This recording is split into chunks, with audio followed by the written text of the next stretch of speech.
Hello students. आज date है 31 जुलाई और आज हम लोग कक्षा 10 के हिंदी रचनात्मक लेखक के कार्यपत्रक 12 को करेंगे। और इसमें आप लोग सबसे पहले यहाँ अपना नाम लिख लें और उसके बाद यहाँ पर अपने कक्षा अध्यापक का नाम लिख लें। इस रचनात्मक लेखन में, रचनात्मक मतलब क्रिएटिव, आपको क्रिएशन सिखाने के लिए कि हिंदी में आप कुछ लिख सकें, कुछ रचना कर सकें, इसके लिए ये वर्कशीट आपको दी जाती है। तो यहाँ कुछ चित्रों की श्रृंखला दी गई है और इन चित्रों को आपको ध्यान से देखना है और थोड़ा इसके बारे में सोचना भी है। इसको सोचने के बाद आप से आगे कहा जाएगा कि इसमें क्या करना है, इसमें कोई कहानी है या आप कोई कहानी बना सकते हैं, तो इस कहानी को आगे चल के लिखना है। तो सबसे पहले हम लोग इस चित्र को देखते हैं कि ये चित्र क्या है। इस चित्र में यहाँ सबसे पहले चित्र में यहाँ दिखाई दे रहा है कि एक लड़की है और वो रास्ते में कहीं जा रही है, अपने घर जा रही होगी, और जाते समय उसने देखा कि एक बिल्ली किसी चीज़ को पकड़ने के लिए उसके घोंसले में घुस जा रही है। इसको बहुत दया आई और उसने सोचा कि मैं देखती हूँ कि बिल्ली किसको पकड़ने जा रही है। काली बिल्ली, काफ़ी डरावनी बिल्ली लग रही है ये। दूसरे चित्र में देखा जा रहा है कि बिल्ली एक घोंसले के नज़दीक बैठी हुई है और इस घोंसले में कुछ है जिसको कि देख करके वो लड़की काफ़ी आश्चर्यचकित होती है और इसको दया आती है, डर भी जाती है कि कहीं इनको कुछ हो ना जाए। तीसरे चित्र में ये देखने को मिल रहा है कि उसके हाथ में एक छोटा सा चूजा है। चूजा मतलब मुर्गी का बच्चा, और बिल्ली उसको देख रही है, मतलब इसने बिल्ली से मुर्गी के बच्चे को बचा लिया है। उसके बाद चौथे चित्र में ऐसा दिख रहा है कि वो उस बचाए हुए मुर्गी के बच्चों को, जहां उसकी माँ थी और बाकी बच्चे भी थे, उस जगह पर उसकी माँ को दे रही है। तो इस तरह से ये चित्र हमें ऐसा ही संदेश देता है कि एक लड़की एक काली बिल्ली से एक मुर्गी के बच्चे को बचाकर उसके माँ के पास पहुँचा देती है और वो बच्चा और उसकी माँ दोनों काफ़ी खुश हो जाते हैं। आगे देखते हैं इसमें और क्या कह रहा है। क्या इन चित्रों को जोड़कर आप एक छोटी सी कहानी बना सकते हैं? कोशिश कीजिए, शायद कोई अनोखी और रोचक कहानी बन जाए।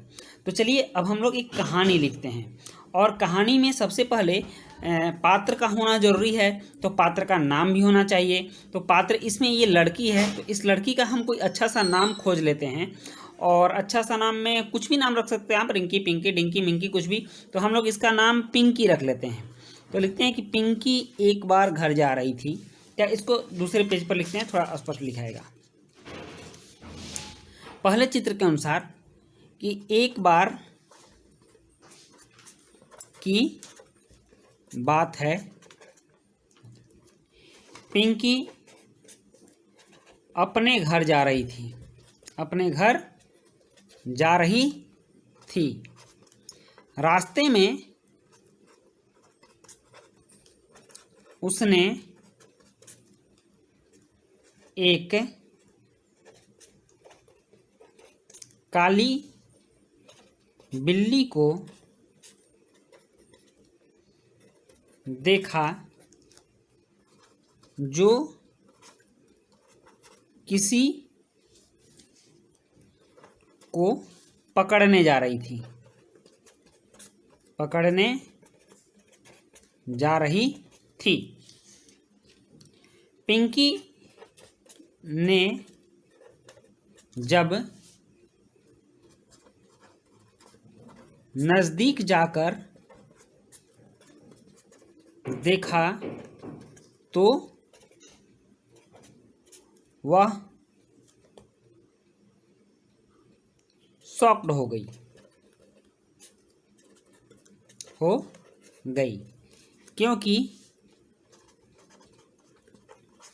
क्योंकि बिल्ली एक मुर्गी के छोटे बच्चे को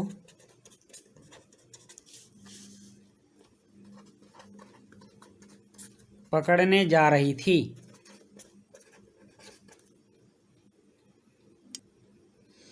उसने काली बिल्ली से चूजे को बचाया और उसे उसकी माँ और बाकी चूजों के पास पहुंचा दिया, जिससे सभी चूजे और उसकी माँ खुश हो गए और पिंकी को धन्यवाद बोला।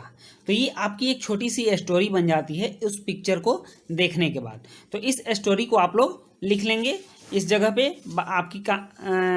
आपका ये जो पहला क्वेश्चन है वो पूरा हो जाएगा। नेक्स्ट देखते हैं क्या कहता है। दूसरे प्रश्न में कहता है कि निम्नलिखित वाक्य जो कि उल्टे सीधे क्रम में दिए गए हैं, क्या आप इन्हें सही क्रम में लगा सकते हैं? थोड़ा प्रयास कीजिए, शायद बात बन जाए। तो इस उल्टे सीधे वाक्य को एक सही क्रम में लगाना है जिससे कुछ अर्थपूर्ण बात बने, कुछ मीनिंगफुल बात बने।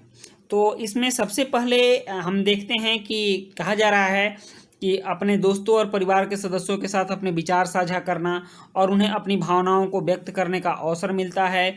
मनुष्य हमेशा से एक सामाजिक जीव रहा है। उनके साथ समय व्यतीत करना और उनके साथ अलग अलग गतिविधियों में शामिल होने से उन्हें अच्छा महसूस होता है। वह आसपास के लोगों से प्यार करता है।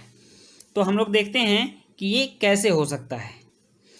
इसमें हम देखते हैं कि इन सभी अस्त व्यस्त उल्टे सीधे क्रम को जोड़ करके हम लोग कैसे एक मीनिंगफुल बात लिख सकते हैं। तो इसके लिए हमने इसमें क्रम डाल दिया है। सबसे पहले हम लोग लिखेंगे कि मनुष्य हमेशा से एक सामाजिक जीव रहा है, और दूसरे नंबर पर लिखेंगे वह आसपास के लोगों से प्यार करता है।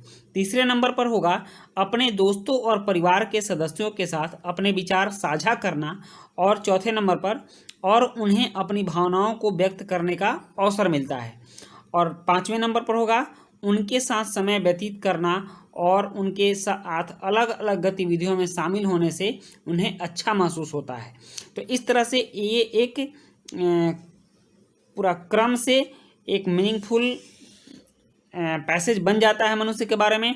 और इसमें ऐसा ही कहा जा रहा है कि इसे सही क्रम में लगा करके थोड़ा सा बात बनाने की आप प्रयास करें जो कि सही बात बन जाए। तो इस तरह से हमने पहला ये कहानी लेखन कर लिया और इसको उल्टे सीधे क्रम को सीधे क्रम में जोड़ के सीधा कर लिया। तो इस तरह से आपका कार्यपत्रक 12 पूरा हुआ, और आगे भी इस चैनल पर आपके कार्यपत्रक वर्कशीट आते रहेंगे। आप लोग इस चैनल को ज़्यादा से ज़्यादा सब्सक्राइब करें और अपने दोस्तों के बीच भी शेयर करें।